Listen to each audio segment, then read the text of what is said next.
네, 이원재 끝내주는 경제 정책통 시간입니다. 네, 윤영중 대표님 모셔서요. 윤석열 대통령의 최근에 오락가락하는 정책 짚어보도록 하겠습니다. 윤 대표님 어서 오세요. 네, 반갑습니다. 네, 안녕하세요. 일단 2024년 국가재정전략회의가 있었고 윤석열 네. 대통령 발언이 있었는데 슬로건은 알뜰한 나라 살림, 민생을 따뜻하게 해요. 일단 알뜰하게 해서 따뜻하게 만드는 거 일단 그게 논리가 맞는지도 궁금한데 더 충격적이었던 것처럼 소년가장 비유였어요. 빚만 잔뜩 물려받은 소년가장 심정이다. 국가부채만 잔뜩 전 정부로부터 물려받았다. 이렇게 얘기를 했잖아요. 일단 이 이야기 어떻게 생각하세요? 좀 슬로건, 소년가장이란 비유. 아, 네. 본인이 소년가장이 지금 맞는지. 네. 네, 소년가장이라 그러면은 굉장히 그 어려운 상태에서 이제 가게를 부양하고 있는 거잖아요. 그렇죠, 그렇죠. 그런데 지금은 부양하기는커녕 본인의 실책으로 그 가족 구성원들 굉장히 고통에 빠뜨리는 상태라 네네. 이 아주 부적절한 좀 비유이지 않나. 아. 네. 네. 슬로건은 어때요? 아니 그 슬로건대로 만약에 한다면은 그 의미는 있을 수 있겠죠. 알뜰하게 하면서 두텁게라고 표현했었나요? 네네. 알뜰하면서 두텁게. 네.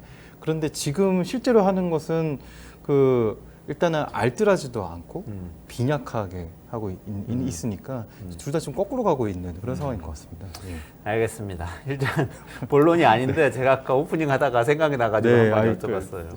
예, 예전 네, 제가 깜짝 놀랐습니다. 오늘 원래 짚어보려고 네. 했던 거는 네. 저는 이제 소년가장 노릇이라도 제대로 하고 있나 이 문제 짚어보고 싶었는데 뭔가 가장으로서의 노릇이라고 비유가 적절한지 모르겠지만 한다고 하기에는 너무 오락가락하고 있는 거 아닌가 하면서 최근에 이제 해외 직구 사태나 또는 뭐 여러 가지 정책이 왔다가 R&D 예산을 뭐 작년에 깎았다가 올해 또 늘리겠다고 하는 거 이런 왔다 갔다 하는 문제들이 있었는데 네. 이 정책 혼선 사례가 조금 지금 많이 발견되고 있는 거죠. 이게 제가 그 대충 세봐도요 거의 한 20건 정도 가까이 돼요. 이게 뭐 그 역대급으로 이런 정부는 없었던 것 같고요. 이게 임기 초부터 아니 임기 초가 아니라 거의 그 대통령 선거 후보 시절부터 예, 정책을 발표했다가 번복을 하거나 아니면은 좀 서로 앞뒤가 안 맞는 정책을 발표하거나 이런 아니면 즉흥적인 발표를 했기 때문에 그 이후에 정책 발표에 뭐 누락되거나 이런 사례들이 지금 역대급으로 많이 발생하고 있는 것 같습니다. 문제는 이런 문제들이 계속 반복되고 있다는 것이죠. 그래서 한두 번만 발생해도 어떤 정부의 굉장히 그 기념비라고 표현 좋은 뜻이니까 어떤 정부의 굉장히 이례적이고 있어서는 안 돼 희한한 일이 벌어진 그런 예외적인 상황으로 되었어야 당연한 그런 상황인데 그런 일들이 수십 번 벌어지고 있는 거죠. 네. 그렇죠. 지금 아니 뭐 지난주에 기억나는 것만 해도 그 해외 직구 전면 차단 금지 뭐 이렇게 얘기했다가 다시 철회한 거 그리고 고령자 운전면허 문제도 있었잖아요. 고령자 네. 조건부 운전면허 하겠다. 사실상 면허 취소하겠다는 뭐 취지의 방향의 그런 발표했다가 철회. 네. 뭐 예타 R&D 작년에 깎았다가 예산 다시 예타까지 면제해주겠다는 뭐 얘기. 네. 이런 것들이 있는데 한번 좀 어떤 것들이 있었는지 좀 아니, 차근차근 말씀해 지금 주시면 좋겠어요. 이게 아무리 한국이 다이나믹 코리아라도 이게 일주일 사이에 대통령실에서 3가지 정책의 혼선이 나올 수 있는지는 참 놀라운 수준인 거고. 일주일 동안 철회 발표한 것만 3가지였던 건가요? 철회가 2건이고 네네. 한 건은 이제 불과 작년 말이랑 정반대의 정책을 얘기한 사례. 그러니까 2가지 해외 직구하고 해외 직구와 운전면허, 운전면허는 철회 사례. 철회했고, 예. 그리고 저 R&D는 예타는 방향을 이제 바꿨고. 정반대의 방향을 바꾼 이게 본인은 할 수도 없는 일을 갖다가 또 하겠다고 한 것입니다. KC 인증 그거 저번에 한번 저희 다루긴 했는데요. 네. 이걸 어떻게 보세요? 윤 대표님 견해도 듣고 싶어요. 요거 좀 자세하게 뜯어봐야 되는 사안입니다. 네. 왜냐하면 일단 정책 발표 자체가 어떤 식으로 이루어졌냐면은 요거 이제 뒤에 조금 제가 이제 앞으로 대응 방안 해법에서도 조금 얘기를 할 텐데 그 정책 발표를 어떤 식으로 했냐면 한덕수 국무총리가 인천 세관을 찾았습니다. 네네네. 예, 현장을 찾았고 그 보도 자료 같은데 이제 언론 보도 보면요 그 현장 답사하는 장면들 있잖아요. 그 총리가 가가지고 어떤 이제 물건들 쌓여 있는데 한번 시찰을 하고 그리고 뒤에 이제 다른 공무원들 이제 같이 따라다니고 이렇게 하면서 네네네. 그런 보도 자료 사진들이 공유되면서 이날 한덕수 국무총리가 인천세관에서 국정형산 관계장관 회의를 열었다고 해요. 그리고 이 장관 회의의 결과로서 KC 인증을 거치지 않은 80개 품목의 해외 직구를 불허하겠다라는 정책이 발표가 된 거예요. 네네. 예. 그리고 좀 이상하지 않아요? 지금 정책 발표가 왜 이런 식으로 나오지? 그 자체가 좀 이상하게 아마 느낄 수 있을 것 같은데 왜 이상하게 느껴야 하냐면은 그거 조금 이따 설명드리겠습니다. 그리고 나서 말 그대로 난리가 났죠. 이거 발표가 맞아요. 되고. 예. 지금 그 특히 이제 80개 품목에는 굉장히 좀 두리뭉실하게 뭐 전기시설, 뭐 어린이용품 이렇게 표현됐는데 이런 품목에 안 들어가는 게 없잖아요. 80개 품목이 아니라 거의 수만 가지 품목이라고 해도 과언이 아닌데 요즘 전기가 안 들어가는 그 도구가 흔치 않고 어린이 용품이라 그러면 너무 그 나이 때 어린이들이 사용할 수 있는 모든 물건에 해당되는 것인가? 굉장히 광범위하잖아요. 근데 지금 많은 사람들이 이 정책에 왜 화가 났냐면은 안 그래도 물가가 난리인데 지금 해외 직구를 통해서 내가 꼭 필요한 물건들을 그래도 이제 상당히 이제 저렴하게 구입할 수 있었던 상당히 또 중요한 루트였었고 또 소상공인들 중에서는 이걸 또 이용해가지고 사업을 하시는 분들도 계시고 이런 걸 물건들을 그렇죠. 빨리 공수해가지고 네. 예.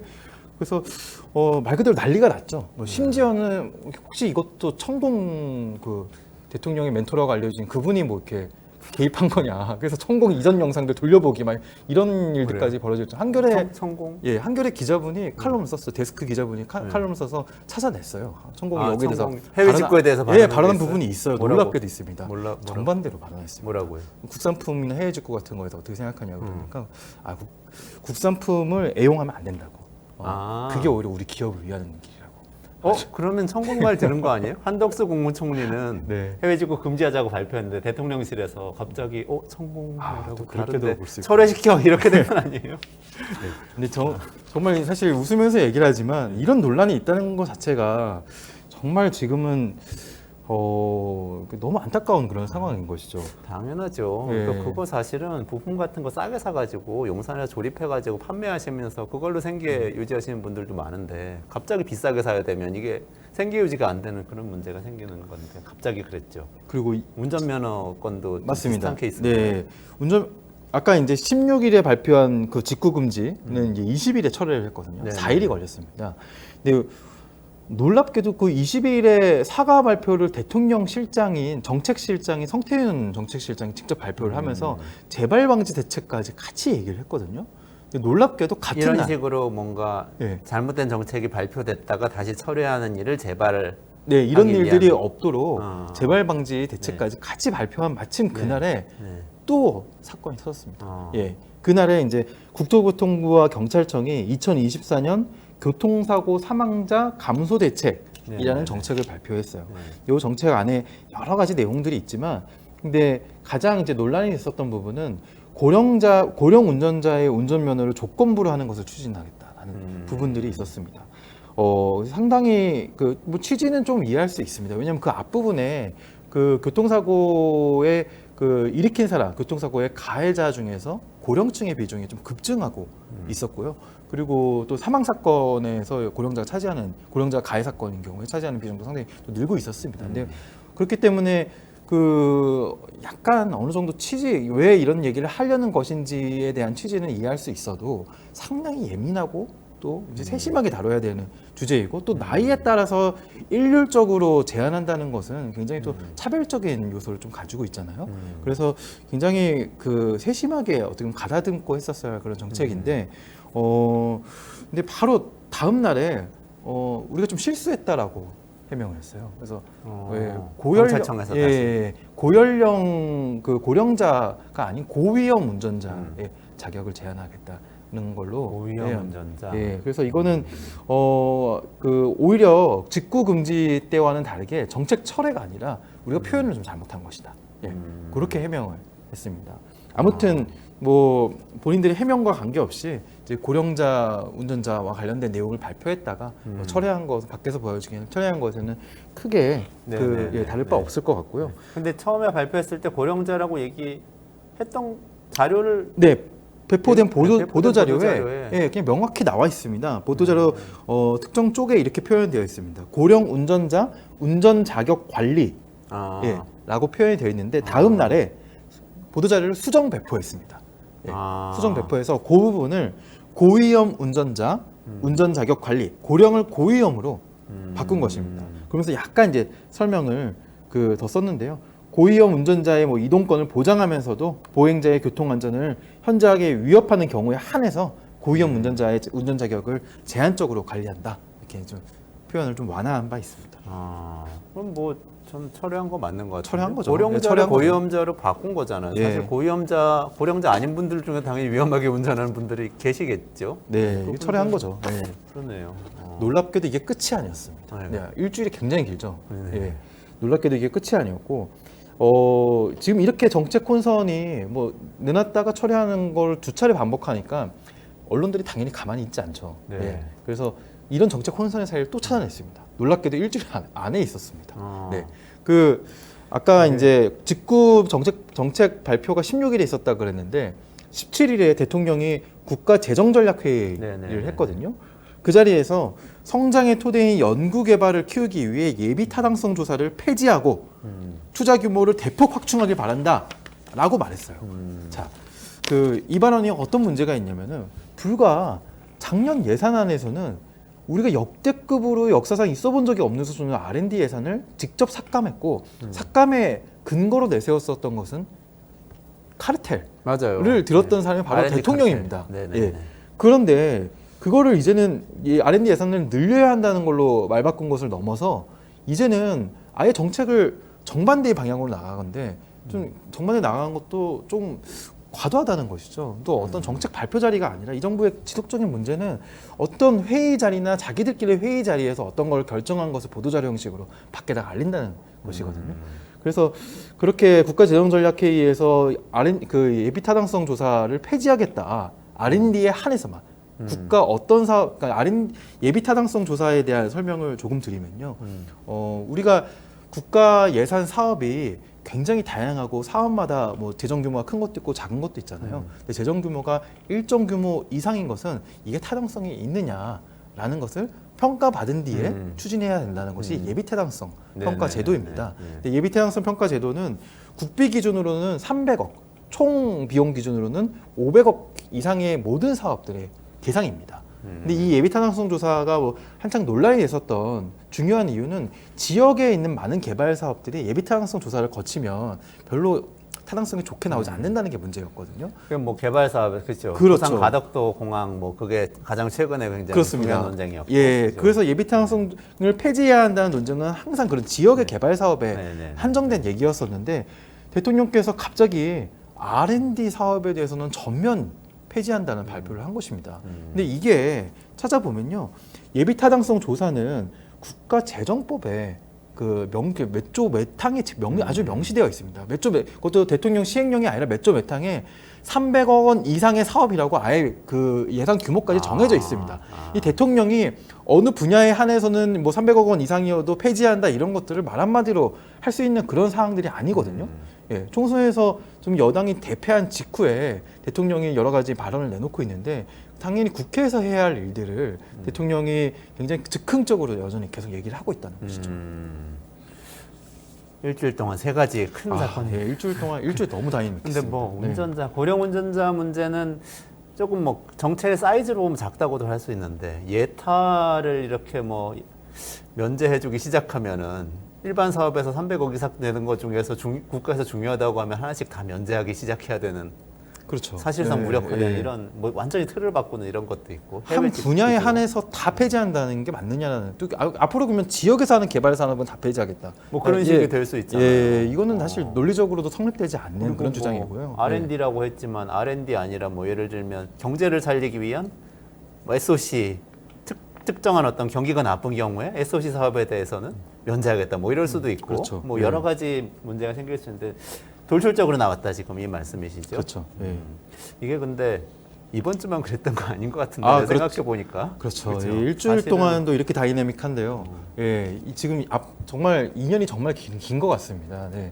지금 2년 동안에 비슷한 사례들이 지금 여기서 다 나열하기도 힘들 정도로 지금 2년밖에 안 됐어요. 네. 윤석열 대통령 취임한 지 취임하고서 2년 조금 넘었습니다. 2년 5월 9일에 2022년 5월 9일에 취임했죠. 5월 9일, 5월 10일 정도 됐던 걸로 기억합니다. 네. 기네요. 뭐 있었죠? 조금 기억을 상기시켜 몇 가지만 얘기하겠습니다. 근데 별로 화제는 안 됐지만 저는 이때부터 좀 얘기를 하고 싶어요. 그 대선 후보 시절에 2021년 12월 27일에 갑자기 전격적으로 SNS에 이런 얘기를 썼거든요. 그리고 이제 발표도 했었는데 증권거래세를 폐지하겠다. 증권거래세를 폐지하겠다. 이미 상당히 폐지 수순으로 갈 정도로 증권거래 세율은 줄어들고 있는 상황이었어요. 아무튼 그런데도 불구하고 증권거래세를 폐지하겠다라고 이제 네. 발표를 했습니다. 네. 근데 이제 디테일하게 따지면 이거 완전 폐지하지 못하는 그런 또 이유가 있어요. 네. 예, 농특세라고 농업 쪽에 편성되는 예산. 네. 그래서 그것 때문에 폐지 쉽게 말할 수 없는 것인데 아무튼 굉장히 과감하게 폐지하겠다 딱 이렇게 말했습니다. 그리고 나서 딱 한 달 뒤에 페이스북에 아무런 설명 없이 딱 7글자만 올라왔습니다. 주식 양도세 폐지. 그러면 주식 양도세 폐지. 그러면 도대체 증권거래세는 증권거래세하고- 어떻게 된 거지? 당연히 궁금하게 그렇죠. 되죠. 예. 네. 그리고 그 증권거래세 폐지의 주요 맥락은 양도세를 이제 제대로 거둘 것이기 때문에 증권거래세 폐지하는 게 맞다라는 식으로 설명을 그렇죠. 주식 했었거든요. 사고 팔 때마다 그 거래 액수에 따라서 조금씩 떼는 게 증권 거래세잖아요. 네. 근데 양도세는 돈 벌었을 때 돈 번 거에 대해서 우리 근로소득세 내는 것처럼 번 거에 대해서 딱 세율 정해가지고 내는 방향으로 바꾸자 그렇게 돼 있었던 건데 맞습니다. 네. 이거를 바꾸자고 해놓은 거를 안 하겠다고. 그렇죠. 네. 약속을 그러니까 이 한 정부가 거네. 네. 대선 후보 시절부터 문제였던 것은 중요한 정책의 발표를 자기들끼리 있는 회의 자리에서 정해서 나중에 보도자료 형식으로 이제 알리거나 아니면은 전혀 질의응답을 할 수 없는 SNS 상으로만 그것도 아무 설명 없이 짤막하게 올리는 방식으로 정책 발표를 해왔다는 것이에요. 이제 이게 그때부터 어떻게 보면은 지금의 비극에 싸게 이제 트고 있었던 것인데요. 그래서 이제 기자들이 물어봤죠. 주식 양도세 폐지한다는 것은 증권거래세는 어떻게 되는 거냐. 뭐 이렇게 뒤에 이제 물어보니까 처음에는 정책본부장이었던 당시 이제 원희룡 정책본부장은 여기에 대한 이해도가 좀 부족한지 정확하게 답변을 잘 못하고 그 이후에 이제 계속 질문을 받고 실무자들도 이제 그 준비를 해가지고 나온 결과는 증권거래세는 다시 살린다라는 것이었어요. 한 달 만에 폐지한다고 했다가 살린다라는 얘기가 나왔던 것이죠. 이때부터 저는 그때부터 왔다 갔다 했네요. 집권하면은 대선 캠프 때부터. 네, 집권하면은 좀 문제가 많이 생기겠다라는 생각을 했거든요.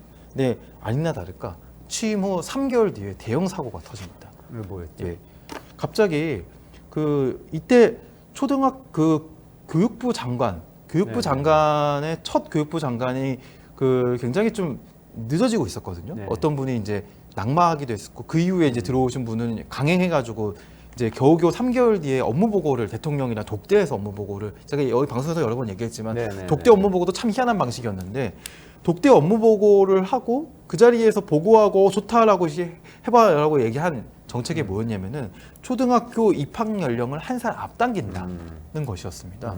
네. 나오자마자 또 그것도 난리가 그때 뭐 났었죠. 난리 났죠. 난리가 났죠. 네. 네. 어떻게 하냐고 뭐 네. 학부모님들 뭐 얼마나 혼란스럽겠어요. 맞습니다. 네. 근데 이 정책도 공통점이 있죠. 어디도 누구에게 발표를 한 정책이 아니라 장관이랑 대통령이랑 1대1로 독대한 자리에서 자기네들끼리 이렇게 보고하고 괜찮네라고 얘기한 게 보도자료 형식으로 공개된 것입니다. 그러니까 누구한테 발표를 하면요, 우리가 어떤 준비를 하냐면은 당연히 어떤 질문이 들어올 걸 예상을 합니다. 네네네. 그리고 이 발표 내용이 가장 왜곡되거나 아니면은 가장 오해가 될 만한 여지가 무엇인지에 대해서 검증을 하는 프로세스가 생깁니다. 네. 그런데 어떤 자기네들끼리 하는 회의에서 무엇을 정한다.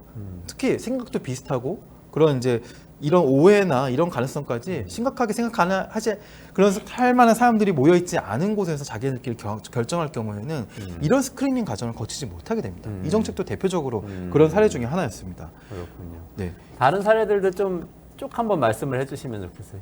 시간이 일단 약간 해설도 해주셔야 되니까. 네, 뭐 다 지금 시간상 예를 들면 네. 우리 투자자들 관심 많으신 공매도도 최근에 네. 한다.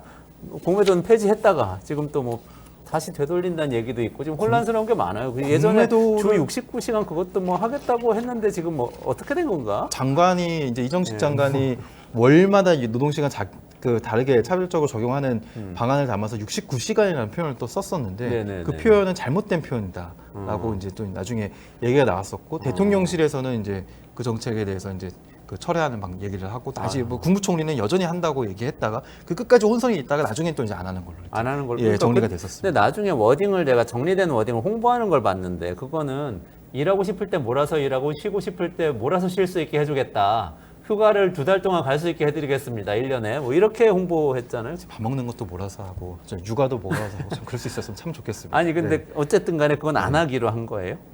안 하기로 했던 거죠. 그렇게까지 홍보를 예, 했지만 예. 나중에 노동부에서는 그렇게 홍보했는데 대통령실에서는 안 하겠다. 네. 그렇게 된 거예요. 그렇게 국무총 근데 또 안 하겠다고 얘기한 이후에 또 총리 한덕수 국무총리는 정부 입장 변함 없다는 발표가 또 한 번 나간 적이 있었어요. 그래요? 예. 그러다가 나중에 또 이제 또 안 한다고? 네, 안 한다고 얘기. 헷갈린다. 한 바가 어떻게 되는 건지. 있었고요. 공매도의 경우에도 사실 이렇게까지 전격적으로 공매도 전매 완전히 금지한다라는 정책이 발표될 거라고 예상치 못했었거든요. 근데 작년에 좀 예, 갑작스러웠잖아요. 갑작스럽게. 근데 누가 봐도 이게 총선을 겨냥한 그 정책이라고 봤었는데 최근에 이제 이복현 금감원장이 네. 뉴욕에서 기자회견을 하면서 사견을 전제로 6월 중에는 공매도를 일부 제기하게 하는 게 제 소신이다.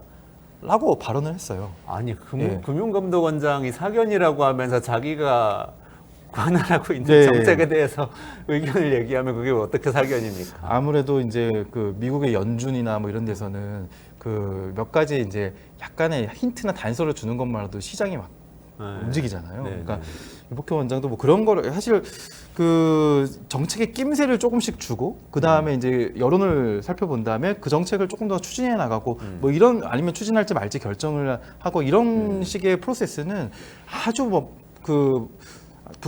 적절하지 않다라고 평가하기는 어려워요. 나름 할 수 있는 정책 행위 중에 하나인데 문제는 이렇게까지 정책 혼선과 번복을 하는 정부가 그런 식의 발언들을 내놓고 또 이제 어저께 대통령실에서는 공매도에 이제 그 금지를 푸는 것은 아직 검토한 바가 없고 아직은 있어야 한다라고 또 얘기를 하니까 이건 명백하게 또 정책 혼선의 사례가 또 발생하는 것이죠. 그래서 공매도는 재개를 한다는 건지 안 한다는 건지 지금 모르는 거죠. 명확하게 부인을 했나요? 명확하게 부인했습니다. 그건 아직까지 재개하지는 하지 않는다. 예. 어쨌든 왔다 갔다 하는 사례이고 저번에 한번 짚어주셨는데 금투세 같은 경우도 조금 이런 혼선 저는 사례 중에 하나죠. 네, 한 장면 중에 하나로 꼽고 싶어요. 만약에 네. 이 사건에서 정말 제대로 된 교훈을 얻었다면 윤석열 정부가 앞으로 실책의 횟수가 대폭 줄어들 것이다라고 생각을 하는데요. 금투세를 폐지하겠다라는 대통령의 발언이 언제 나왔냐면은 갑자기 증시 개장식 가셔서 나왔어요. 맞아요. 네. 근데 행사에서. 이제 근데 놀랍게도 아마 하루인가 이틀 뒤에 기획재정부의 경제정책 방향이 발표됐거든요. 근데 경제정책 방향이라는 것은 원래 이렇게 해를 넘겨서 발표하는 것도 아닌데 해를 넘겨서 발표했고 대통령이 금투세를 폐지한다고 표현을 했는데 물론 아직 도입도 되지 않은 금투세지만 근데 금투세를 폐지하는 수준의 정책 또 그것으로 인한 세수에 미치는 영향까지를 고려한다면은 이건 경제정책 방향이 담기지 않는 게 너무 이상한 정책인 거예요. 근데 그럼에도 불구하고 경제정책 방향이 담기지 않은 금투세 폐지가 이틀 전에 대통령의 입에서 폐지하겠다는 발언이 나왔던 것이죠. 그러니까 이거는 저는 어떤 생각이 드냐면은 이 정부가 정책을 만들고 발표하는 모든 체계에 고장이 나 있다라는 신호인 것 같고 아마 그 고장이 나 있는 가장 중요한 원인 중에 하나는 대통령의 즉흥성이 아닌가. 예. 그리고 대통령이 그런 즉흥적인 얘기를 했더라도 그 즉흥적인 얘기를 정부 정책에 반영하는 프로세스가 과연 있는가, 그 최소한의 프로세스가 있는가라는 것을 한번 심각하게 한번 좀 되돌아봐야 될 것 같습니다. 지금 이 정책 혼선 얘기하기 시작하니까 시간이 모자라가지고 도저히 안 되겠는 사례가 너무 많아가지고요. 이거 뭐 수능 때 킬러 문항 없애라고 갑자기 그랬다가 없앴다고 그랬는데 왜 아직도 그대로냐고 그랬다가 뭐 이것도 있고. 뭐 이렇게 반도체 투자세 뭐 한두 가지 많은데. 공제율도 한꺼번에 갑자기 올리고 뭐 이런 거 있는데 나중에 좀 더 자세히 짚어주시고 일단 제가 궁금한 거 이번에 네. 직구금지 때 네. 결국은 대통령실은 대통령이 몰랐다. 네. 그건 뭐 총리하고 부처 장관들이 잘못 발표한 것이다라는 취지로 네. 부인을 한 거잖아요. 네. 이거는 어떻게 봐야 돼요? 저는 아까 이제 금투세 얘기 때도 정말 중요한 교훈을 얻어야 된다고 했는데 저는 특히 이제 어떤 문제나 잘못 같은 것을 접했을 때 제가 주로 보는 포인트는 그 잘못을 대하는 그 당사자의 자세를 보거든요. 예. 그 자세를 보면 그 다음에 같은 잘못을 할지 더 큰 잘못을 할지 아니면 앞으로는 잘할지가 어느 정도 나오게 되어 있어요. 네. 그런데 이번 잘못을 정부가 대하는 자세는 나는 몰랐다예요. 나는 몰랐다. 내가 몰랐다. 예. 그렇다면 정말 모를 수밖에 없는 상황이었나를 한번 따져봐야 되는 것이죠.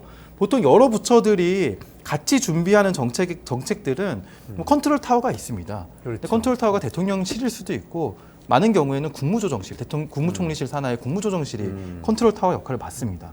이 정책의 경우에는 국무조정실과 열 몇 개 부처가 열 몇 개 기관들이 함께 합동 TF를 결성을 해서 3월 10일부터 회의를 시작했다 그래요. 해외 직구. 예.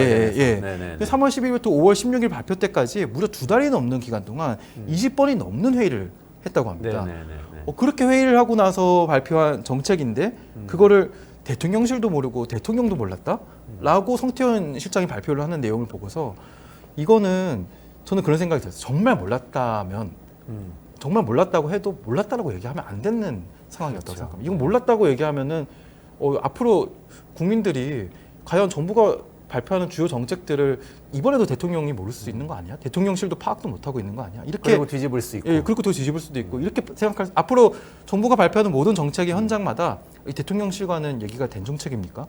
예. 라고 당연히 물어봐야 되는 거죠. 대통령도 모르고 계시는 거 아닙니까? 이렇게 네. 물어볼 수밖에 당연히 없잖아요. 그렇죠. 그리고 그 질문 들어오기 전에 담당 공무원이 물어볼 것 같아요.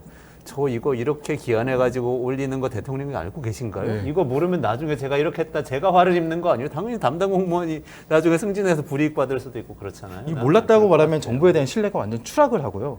그리고 이제 책임을 안 지려는 자세로 비춰집니다. 실제로 이번에는 국무총리실의 이제 잘못이라는 취지와 뉘앙스가 어느 정도 있었고, 심지어 또 국무총리는 직접적으로 국무조정실을 또 질타하는 또 얘기가 나왔습니다. 이게 계속 국무총리가 국무조정실을 질타했어요. 예. 아래로 계속 책임을 넘기네. 책임 아마 국무조정실은 또 이제 뭐 주무부처를 또 질타할 수도 이렇게 있었겠죠. 되면 아무도 예. 일 안 하겠는데요. 예. 이게 또 이제 그런 복지부동을 더 부추기는 그런 현상까지도 태도 문제가 나올 수 엄청 있습니다. 심각하다. 지금 네. 이렇게 지적을 해주셨는데 지금 하여간 정리를 좀 해야 될 시간이 되어서 이거를 그래도 윤석열 대통령 2년이나 임기가 남아 있는데 그래도 좀 바로 잡으려면 어떻게 개선을 해야 될? 정말 딱 하나만 죄송해요. 딱- 2년 아니고 3년 예. 남았습니다. 내가 네. 마음이 급해가지고 지금 3년이 남았는데. 딱 하나만 조언을 드리자면은 이 조언을 드리고 싶습니다. 그러니까 정책을 어떤 회의의 현장에서 그 회의의 결과물로 이제 발표를 하면은 이런 실수가 앞으로도 반복될 것입니다. 네. 예. 정책을 직접 발표해야 됩니다. 대통령이 혹은 국무총리가 혹은 주무부처 장관이 네. 네. 기자들을 상대로 하는 대군 국민들을 상대로 그러니까 기자들을 접촉하는 게 상당히 좀 어렵게 느끼셔가지고 이런 문제가 반복되는 것인지는 잘 모르겠는데요. 근데 어떤 회의의 결과로 정책이 발표되다 보니까 이 현장에서 어떤 식의 질문들이 나올 것인지 그런 것들에 대한 그 사전적 준비가 상당히 미흡한 것 같습니다. 저도 정책을 직접 설계하고 발표하고 했던 경험들이 좀 있었는데요. 네네. 그때 많이 했던 것 중에 하나는 이 정책 발표의 현장에서 나올 수 있는 거의 모든 질문들을 미리 다 Q&A를 짜놓습니다. 예. 그리고 이 정책이 가장 오해받을 수 있을 때 어떻게까지 왜곡될 수 있는지에 대해서도 시나리오를 나름 짜서 그 시나리오에 가지 않도록 하는 준비들을 나름 해놓고 합니다. 그래서 정책 발표문은 보도자료는 한 2페이지, 3페이지 되지만 사전에 백업 자료는 몇십 페이지가 되거든요. 네. 예. 그런 자료들을 준비해놓고 발표를 하면은 아무래도 실수를 덜 하게 됩니다. 근데 네. 자기들끼리 뭐 관계장관 회의다 아니면은 그 국무회의다 이런 자리에서 이것의 결과다 해가지고 발표하게 되면은 아무래도 그런 프로세스를 제대로 거치지 않게 되죠. 그래서 네. 또 본인이 직접 발표하는 현장이기 때문에 더 준비도 철저하게 할 수밖에 없게 되고요. 그래서 되도록 중요한 발표일수록 직접 발표를 하시라. 네. 무슨 회의의 결과물로 이렇게 결정되었습니다라고 얘기하지 말고 간접적으로 얘기하지 말고 직접 발표하시라. 그러면 확실히 실수를 줄일 수 있을 겁니다. 몰랐다 이렇게 얘기할 수도 없고. 네. 알겠습니다. 오늘 말씀 듣고 보니까 되게 마음이 무거운데요. 이게 지금 이렇게 계속 가도 되는 건가 하는 생각이 드는 게 우리가 어떤 회사를 운영하더라도 예를 들어서 회사에서 어떤 문제가 생겼을 수 있잖아. 어떤 제품에 하자가 생겼어. 그런데 사장한테 물어보니까 저는 이거 이렇게 만든 줄 몰랐어요. 저희 이사 책임입니다. 이사는 저희 부장이 잘못한 것 같은데요. 부장은 과장이 잘못한 것 같은데요. 대리 너 이거 어떻게 된 거야? 이렇게 되면은 그 회사는 얼마 가지 않아서 망합니다. 그래서 정말 걱정이 되는데 그런 이 목소리가 꼭 용산에 들려서 윤석열 대통령이 그래도 조금 태도를 바꾸셔서 문제가 생겼으면 본인의 책임이고 본인의 책임이 아니고 아랫사람 책임은 아랫사람 갈면 됩니다. 이번 같으면 해외 직구 사태는 한덕수 총리 갈아야 되는 거예요. 만약에 맞습니다. 몰랐는데 네. 이렇게 됐는데 문제다 그러면 그러니까 그런 태도를 좀 가졌으면 좋겠다. 저는 그런 생각이 드네요. 네, 적절한 해법인 것 같습니다. 네. 아이고 이게 시간이 너무 지나가지고 마무리해야 될 것 같습니다. 저 윤영중 랩 2050 대표님하고요. 윤석열 정부의 정책 혼선이 가져다주는 이 신뢰 파탄 문제 좀 다뤄봤습니다. 윤 대표님 고맙습니다. 네, 감사합니다.